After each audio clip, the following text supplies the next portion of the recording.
বলার মতো এই জন্য কোনো অবস্থা নেই।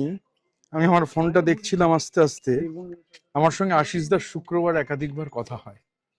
আমি মোবাইলটা বার করে দেখছিলাম, প্রথম আমার সঙ্গে সকালবেলা 10টা 12-তে কথা হয়, তারপর আমি একটা কল মিস করি 3টে 10-এ, তারপর আবার আমি ফোন করি 3টে 57-তে কথা হয়, এবং প্রায় 12 মিনিট কথা হয়, সেই শেষ। মানে তারপরে আশিসদার সাথে কথা হয়নি।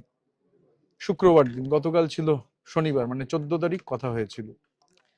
সকালবেলা যখন ফোন পেলাম, প্রথমে মনে হয়েছিল যে অবিশ্বাস্য ব্যাপার, এবং তারপর যখন আশিসদার সুইসাইড নোট, সেই সুইসাইড নোটটা দেখলাম, আমি আস্তে আস্তেও দেখছিলাম সুইসাইড নোটটা।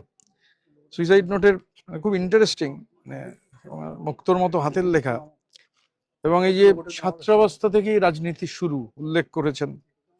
এবং দেখবেন ওইখানে একটা জায়গায় রয়েছে, সর্বদা সব দলীয় অন্যায়ের মেনে নিতে না পারলেও প্রতিবাদ করতে পারিনি।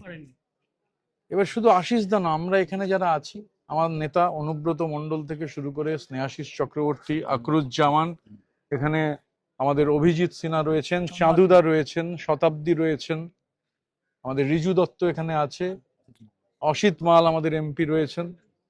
তো আমরা